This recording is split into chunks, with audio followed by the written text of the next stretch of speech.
Slater, lyricist of School of Rock and Galavant. I'm talking to Dave Lefkowitz of Dave's Gone By on UNC Radio. Here on the 12th Annual Dave's Gone By Total Theater Tony Award Special on UNC Radio. Very happy to talk to a Tony nominee. Now, he is already a Grammy Award winner, and he's already gotten another Tony nomination. That was for Sister Act a couple of years ago. But now, Glenn Slater is back in a big way with the soon-to-be hit Broadway musical School of Rock, co-written with someone you might have heard of, Lloyd Webber or something. We'll get into that. But anyway, Glenn Slater is a Claiborne Award winner, also a Jonathan Larson Award winner for his work in lyrics. You can watch them on TV on Galavant, and of course see them on Broadway in School of Rock. Welcome, Glenn Slater, to the Daverhood. Hi, Dave. Well, hi. How you feeling about your second Tony nod? Pretty good. This is actually my third Tony nod. I got a Tony nod for The Little Mermaid 5 or 6 years ago as well. So this is my third time up at bat. Oh, congratulations on that. I did not remember about The Little Mermaid, too. Let's roll backwards to, like, the first time you started writing for Broadway. Was that Mermaid or a class act, or which one was that? Well, class act was the first time any of my words were heard on Broadway, but that was literally, I think, maybe 2 or 3 lines of lyrics. A class act, for anybody who doesn't remember, was a musical that was based around the works of Ed Claiborne, who wrote a chorus line. It was this big famous thing. You know, he's one of those writers who is sort of legendary in the business, but most of whose work never got produced, so a lot of that material was new to people. A class act is one of my very favorite musicals of the past 25 years. I just loved it. Yeah, beautifully put together. And Lonnie Price, who was putting it together, was looking to make some of the songs fit the narrative a little bit better than they were, and we worked for a little bit of time adjusting some of his lyrics until both of us realized this whole show is about a guy who was so uncompromising about his work that he wouldn't change anything in order to get it on stage. How could we possibly change his lyrics for this? It made no sense. It was sort of counter to the whole idea of the show in the first place. Now, but we put most of everything back and just left that 1 or 2 lines. You probably felt at that point somewhat confident because you had the experience of being in the same workshop that Claiborne was part of in the early years, that BMI workshop. What did you learn doing that? Well, the BMI workshop is sort of a legendary part of the Broadway experience for writers. It was founded by Lehman Engel, back in the 60s, I think, and so many fantastic writers and writers who are sort of at the top of the mountain today are directly from that workshop. Alan Menken went through it, Maura Yestern, Aronson Flaherty. The list goes on and on. It's basically a place where you go. It's a free course, and they teach you the fundamentals of how to put together a show, how to think about which songs fit which roles, how to sort of plot out just the basic emotional beats of a show. They also pair you with a different collaborator every few weeks. So as a lyricist, you get to work with 10 different composers in the course of the year. So you get a lot of experience in just working with other people, figuring out what your style is, what kind of a style you work best with. It's a real introduction to the world of musical theater writing and something that gives you a real leg up in the industry. It's like musical theater boot camp. So have any of the people that you were paired with when you were at BMI, have you worked with them professionally since? Just one writer, a man named Steve Weiner, who I collaborated with for quite a long time. We had one show together at Manhattan Theater Club called New Yorkers, and we had a couple of tough breaks with shows that we ultimately ran into rights issues with, one of which is an adaptation of the Coen Brothers' The Hudsucker Proxy, maybe one of the best things I've ever written. And unfortunately, we're in a little bit of a situation where we can't get the show up because of the rights. But, fingers crossed, maybe one day. Well, that's weird, because at least one of the Coens is a playwright, and he's always doing theater stuff. You figure he'd be amenable to... I'm not going to speculate on reasons. I think that there's a lot of goodwill on both sides and just a lot of things to get through, and I'm sure we will at some point. I'm not concerned. I think it will have its day at some point. Now, moving back to that second show, you had done a little bit of touch-up, as you said, on a class act, and then came, ba-boom, The Little Mermaid. Right. What was, working with Howard Ashman, or post-Howard Ashman, we did for the animated film, but of course he was no longer around. So how did that, A, come about, and how was it working with Disney on that? Well, I had had been working with Alan for 8 or 9 years by the time Little Mermaid opened. We had worked on that show for much of that time. We had come together on a different project, which was a sequel to the film Who Framed Roger Rabbit. It was actually meant to be a prequel of the story of how Roger got to Hollywood in the first place. And rather than be a parody of film noir, the way the first one was, this was more a parody of the old MGM musicals. Oh. Alan had been working with a different lyricist, and I had been doing a separate project with Disney. And when that lyricist fell off the project, Disney said to Alan, hey, we've got this guy we've been working with whose style is very similar to Howard Ashman's. Would you take a meeting? And so we met, and we just had a sort of an instant click. Alan and I both have very similar taste in music and very similar taste in pop music and a breadth of knowledge about pop music, and we just immediately understood each other. We wrote probably 5 or 6 songs for that project before that ended up not getting the green light. And then we moved on to a movie that was eventually called Home on the Range, which was a Western animated film. And while we were still working on that, they came to Alan and said, we're going to go forward with Little Mermaid for Broadway. We're going to need 10 or 12 more songs to augment the 5 or 6 in the film. And Alan asked if I would step into Howard's shoes and take up the slack. No, when you're asked to do a project like that, do you go in sort of knowing that no matter how good the songs you add are, how polished the lyrics are, how melodic they are, everybody's going to say, well, it's not as good as the movie. How do you deal with that? Yeah, I mean, Howard Ashman's shoes are very big shoes to fill. Yeah, he's sort of an acknowledged genius, and I have to say that watching the Little Mermaid film when I was in college is sort of how I learned how to write ballads and figured out, oh, this is how you write musical theater in a pop context. And so I had a huge amount of respect going in and a huge amount of trepidation. When the songs from the film have been around for 20 years and they're acknowledged classics and people know every word and every note of music, you sort of know going in that no matter what you write, it's never going to have that same emotional effect on people. We also ran into a slight problem in that Howard made such a brilliant... Howard's placement of where the songs go, Howard's sense of where to put those songs in order to make them work for a 90-minute animated film was sort of fresh and novel and impeccable. But he specifically did it to work for an animated film and not for a 2-act musical. And so it was very hard to fill in songs for the characters, knowing that you'd have to have Ariel sing more than one song, you'd have to have Ursula sing more than one song, where to place those songs and what to have them say when the original songs were placed perfectly and said everything that needed to be said. So a lot of thought went into how to expand that world without stepping on what he had already done so well.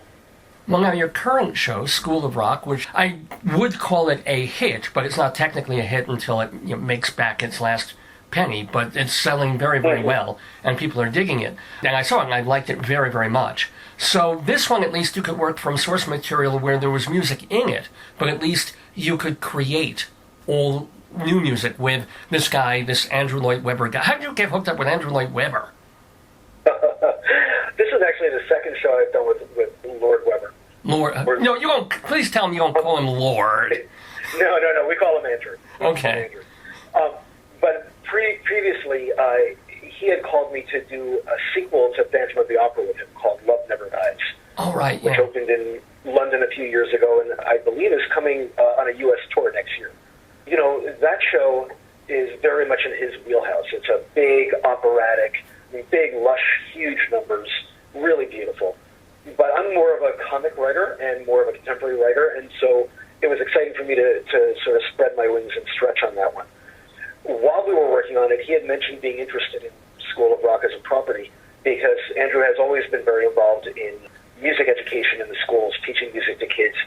Very convinced of the importance that kids learn music at a young age, and obviously that's part of the theme of School of Rock as well. Yeah. I happen to have a son who's in a School of Rock here in New York and has been for several years, and who loves it. And so I knew that world and knew what those kids were like very well, and so I kept hitting him, when you're ready, I'm ready at any time. And he finally called me and said, let's do this. When he first gave me the call, his original thought was that he would just produce it, and that we would use existing pop songs. Yeah, that rework some of those. When news came out about School of Rock being done, it was the thing was that it was just going to include a lot of 80s, like 90s pop rock metal hits. And then it was a surprise when... Yeah. Yeah. Well, we had our first meeting. Andrew and Julian Fellows, who wrote the book, and Lawrence Connor, the director, and myself.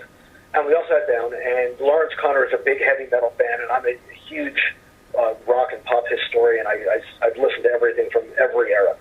We sat down and began talking about it, and it became obvious very quickly that the style that Dewey Finn, our lead character, would think about music and the kind of rock music he likes is that kind of big, operatic, bombastic rock. You think of Queen, you think of Jim Steinman and Meatloaf, things that are almost orchestral in their size and their scope and their ambition. And we said, Andrew, this should be something that you can do. And after all, you are the father of the rock musical with Jesus Christ Superstar and Joseph and the Amazing Technicolor Dreamcoat. You pioneered this, and this is a sound that you can do. He's like, well, I'm not sure. And so we sat him down, and through Spotify, I think we played an AC/DC song for him that has very intricate guitar work. He looked up and he said, well, that sounds a little bit like Paganini. We said, yes, Andrew, it does, doesn't it? Well, I could do that. And he said, come, let's listen to some music. And he led us through his estate, Sydmonton, which is this big, enormous country house that he lives in, filled with Victorian art. And we went all through the hallways, past these huge pictures and statues, to a little closet in the side room. And he opened up that closet, and it was ceiling to floor vinyl records. Hundreds, thousands, God knows how many were in there. And he literally had every AC/DC record, every Genesis record. You name it, it was in there. And he said, well, let's start with the A's. And we started with AC/DC and just spent several hours listening through. The four of us rocking out. And if you can imagine Julian Fellows rocking out, it's a fairly amusing image. Okay. When you got to the process of physically working on the songs, did you have any great aha moments? Like, well, we need a song for this character. You're hitting a wall, and then, one of you came up with the aha moment. Well, unlike the way he's worked in the past, my understanding is that when he worked with Tim Rice, Tim would do lyrics first, and he would sort of fill in behind, and then they'd work together after that. And then there was a long stretch where Andrew did music first. When we worked together on Love Never Dies, by the time I came on the project, he had already written about an hour and a half worth of music. A lot of music had been written. And so I had to come in and sort of fill in the story into notes that were already there. On this one, he came without any ideas. When we finally convinced him, you can do this, we sat down together and he said, okay, what are you thinking? What kind of sound do you have in mind? What kind of thoughts do you have in mind? Which was fantastic for me because that enabled me to take the lead a little bit. The first week together, I sort of gave him sketches for lyrics for the tentpole songs in the show. One called When I Climbed to the Top of Mount Rock, which is Dewey's sort of I Want song. I had in mind I specifically said, this is our Meatloaf moment. This is our Bat Out of Hell. This is our big, huge, operatic, over-the-top, peons, everything rock. And I gave him a verse and a bit of a chorus, and he looked and he said, okay, I know what to do with this. And he went off by himself and came back about half an hour later and said, here's what I'm thinking. And it was like, yes, that is it. You have nailed it. We are on our way. And in short order, in that first week, we put together sketches like that for Stick It to the Man, which is the big anthemic song. Yeah. You're in the Band, which is the song in which he sort of puts together, he sort of figures out which kids can play which instruments and forms them into a band. And If Only You Could Listen, which is the plea that the kids make to their parents. As a musical theater writer, if you can put together 4 songs in a week, you know that you've hit the vein. You know that you're on the right track. And so we just roared forward from there. I'm Glenn Slater, lyricist of School of Rock and Galavant. I'm talking to Dave Lefkowitz of Dave's Gone By on UNC Radio. Here's something a colleague and friend of mine said, that the one thing we all know about theater and Broadway is that nobody knows anything. If producers could predict what would be a hit and what would be a... And you think you know, and you can always see 20/20 hindsight of, well, that wasn't a hit because, or, of course, that was a big hit because, but it's always through hindsight. You never know beforehand. So it's looking like School of Rock will be a hit. And congratulations on that. And deservedly, because it's a really, really fun show. But when you were working on some other recent shows, like Leap of Faith, did it take until the reviews came out the day after that not going to happen? Do you think up until that very moment the curtain goes up on opening night that, oh, we got a hit? Or do you have something in your gut that tells you maybe, maybe not? Well, Leap of Faith was a complicated problem. I was not the first lyricist on it. I came on a little bit of a ways in. A decision had already been made by the time I came on board, which was that Jonas, who's the lead character in the film version of the story, he does not connect with the love interest and ends off going off alone. The decision was made before I came on board that we would have a proper love story and that he would fall in love with the waitress. And once that decision was made, a lot of story issues became a little bit set. You needed to redeem him. You needed to make him marriageable. You needed to make him likable. A series of decisions to make that happen meant that the character got a little bit off base, I think. And we spent a lot of time, years, trying to get the story to work with that dynamic in place. And there were times when we came closer to getting it to work and times when we were further away from getting it to work. It sort of went in cycles depending on which workshop we were in or which production we were in. We never quite solved it, and I think we ended up rushing to Broadway a little sooner than we were ready for and opened at a time when we still were in a downward progression with it rather than an upward progression with it. We just didn't have enough preview time, I think, really to solve the problems that needed to be solved. Just speaking for Alan and myself, I don't think we were surprised at where it ended up or how it ended up, but just disappointed that we opened when we did before we came up with a solution. And honestly, with hindsight, I think that the problem was that very first decision to make him the love interest. Sort of, if I could go back and fix something, I would be going back and saying, that's where our mistake is, let's go back and change that. Well, I just love the honesty, the pragmatic honesty with which you approach something like that. Because I do remember when Leap of Faith was promised year after year for Broadwaying, it would do this workshop and then this side of town, and then it was almost sudden. I guess a theater opened up and you had to grab it while it was there. But as you're saying, it was just not the right time and not the right draft of the script. But also, let's take Sister Act, which was, I don't know if that was technically a hit or may have come close. Certainly was received better. I think it was a critical hit. Critics really, really enjoyed it. The audiences really enjoyed it. I'm not sure if it ended up being a financial hit on Broadway, but since then it has played all over the world and continues to tour, and I think it qualifies as a worldwide hit at this point because it's been done so many places for so long. It's been running continuously in professional productions ever since we opened. I count it as a hit. Yeah, the reason I even mention that is I've been reading Jack Vertel's book. Have you read that about the musical? I haven't, actually. It's fabulous. And it goes to all the things we were talking about BMI. But in one place he describes The Wedding Singer as a failed musical, even though he liked parts of it. And it's like, well, he explains why in a structural way The Wedding Singer has a big, big problem. But to call it a failed musical because it flopped kind of on Broadway, and yet it's had tons and tons of productions, and people love it. So that word kind of stuck in my craw a little bit. And I sort of feel that's maybe sort of a Sister Act situation, where on Broadway it was one thing, but in 400 other places, something else, Yeah, Sister Act had the misfortune of opening just a few weeks after Book of Mormon, which was also religious themed and irreverent and obviously a juggernaut. I think we just sort of got lost in the mix a little bit. But certainly the people who did see it mostly loved it. And I think out of the context of that particular Broadway season, when people see the show, they realize that, this is a hit that could have been and should have been, and in most respects is. Well, speaking about having the wrong time and potentially getting lost, we can't ignore the elephant in the room this year in musicals on Broadway. You're up against a show, and it's not Allegiance, it's not Amazing Grace. It's it's Hamilton. So happily, your show at the box office at least is doing just fine. But you kind of wish, if we open next year, not this one, we'd probably do a little better in the Tonys, etc. Well, I have to be honest. I'm really excited about the Tonys, and I'm really proud that our show got the 4 nominations. Yeah. But that's sort of not the most important thing to me. I wouldn't put off a show that's ready to open in order to win awards. That doesn't make sense to me. When a show's ready, it's ready. And we had a perfect cast assembled and a perfect creative team assembled, and it was ready to go.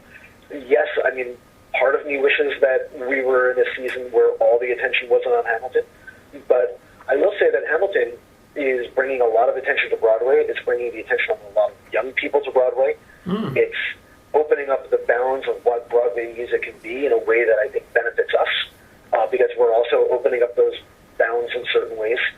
Just having Broadway become a cultural force again, which it hasn't been for many, many years, but certainly Hamilton has opened up Broadway to a much, much wider spotlight than it's had in a long time, and I think that helps every show, and I think it helps us as well. So I'm actually kind of happy to be in this season. And God knows, if you have to be behind something, like, that's sort of, it's a great thing to be behind. There's no shame in taking second place to that. And also, if you've got X umpteen million people tuning in tomorrow night to watch the Tonys, exactly. Well, they're going to see their School of Rock performance too. So exactly, they're going to see that School of Rock is just as energetic and fun and exciting and fresh and of the moment, and that's what that audience is looking for. So it all works. Now, a couple more quick questions for Glenn Slater, and again, we're very thrilled that you took the time to talk to us on our Tony Award special. But I have two questions about two of the other things that you have done in your career. One of them is still on ABC TV. Galavant is still running? We actually just got canceled. Yeah, I know. So but, yeah. At the moment, we're not running, but there's a huge fan campaign in progress to bring us to a new network and to continue the story, which, fingers crossed, will have the desired effect. Yeah, I read one person reviewing and said, well, he didn't really want to tune in, and then as soon as he saw the first episode, he watched the other 5 of the first season. He couldn't get enough of it because he wanted to see what was happening, and it was fun and funny. So I do hope it continues that way. And the other question is, and there's a twinge of jealousy here involved, because when I was applying for schools way, way back when I was in high school, I applied to 3 schools, and they were Harvard, Yale, and my safe school was NYU. Well, I got into my safe school, but I never got into Harvard. You did, and you were part of the whole hasty pudding thing. And I've got to yes. What was that like? Well, I mean, a fantastic experience. You know, the Hasty Pudding, for anybody who doesn't know, is an all-male theatrical show that Harvard puts on every year and has since the early 1800s, if not earlier. It's usually a show that parodies existing shows and is set in some period of history that's sort of a fun place to romp. And I think the closest thing I could compare it to would be something like the Airplane movies, but with songs. I mean, that kind of really broad, crazy, joke-a-minute, pun-filled laugh fest. And it's done at an extremely high level. A lot of the performers in it go on to professional careers. The costumes are always brilliant. The sets are always brilliant. And the creative team that you work with, the lighting designer and the music director and the director and the choreographer are always Broadway-level top-notch. So it's an amazing institution to be a part of. One of the great experiences you can have as a college kid is writing a show and seeing it done at that level. Oh, absolutely. Well, can you give me, like, one lyric or memory or moment of your Hasty Pudding work when it was on stage and went, that's mine, I wrote that, yay, and it worked? You know, oh my gosh, I can't quote the lyrics back. And actually, back when I did the Hasty Pudding show, I wasn't a lyricist, believe it or not. Oh. Back then, I wrote the music. I was a composer. I started out as a composer. Oh, I just wrote the music. I didn't write any lyrics for it. It wasn't until I came to New York with the intention of being a composer, and I met actual composers, and I realized, I just don't have the skill level to compete with these guys. If I actually want a career in the theater, I need to rethink what I'm doing. I switched to doing lyrics and never looked back. But all through college, I was a straight-up composer, never wrote a word of lyric. Oh, wow. Well, speaking of never looking back, looking forward, because as we all know, everyone has to have a dozen irons in the fire in the hopes that one will heat up and take off. What are the projects that you mentioned one before, but what are some of the other projects that you are currently working on? Alan Menken and I have A Bronx Tale opening on Broadway probably this season. Oh, wow, yeah. which we had previously done at the Paper Mill Playhouse, our out-of-town one, which went extremely well, very successful. And the reviews were great. I read The reviews were great. The book is by Chaz Palminteri, and it's sort of a story from his actual life, which is sort of an amazing resource to have Chaz Palminteri there telling you when you're telling the story right or wrong. And it's co-directed by Jerry Zaks and Robert De Niro. So it's a pretty high-powered team. We're really excited about it. Do you think it could come this season, or do you think 2017-18? I think they're hoping and working towards it being during this 16-17 upcoming season. Wow. Okay. Cool. And what else? And after that, I'm doing a show with my wife, whose name is Wendy Lee Wills, called Beatsville, which is a beatnik jazz bebop musical, for which she wrote the music and lyrics. I'm just doing the book on that one. And we're taking that out of town to the Oslo Rep in Sarasota. Oh, nice. Spring of 2017, and then it goes to the Fifth Avenue in Seattle in the fall of 2017. And if all goes well, then hopefully coming back home to New York after that. Now, Wikipedia says that's based on a Roger Corman movie called, like, Buckets of Blood or something. Do you think that'll go over in Florida? Well, you know, it's certainly it's based on a horror movie, but I think we have a really fun spin on it. It's set in a world that is so much fun to be in, the world of beatniks with the goatees and the bongos and the berets, and the style of music, which is sort of bebop, vocalese, jazz, I think is the kind of music that's going to have a very wide appeal, because on the one hand, it's certainly related to music that if you were alive back in the 50s, this is what you knew. But if you're a teenager or somebody in your 20s, basically bebop vocalese was the hip-hop of that era. Lots of words, lots of internal rhymes, lots of ideas. And my wife, who wrote the lyrics, had so much fun with it. She did just really hilarious work. It's going to be a lot of fun.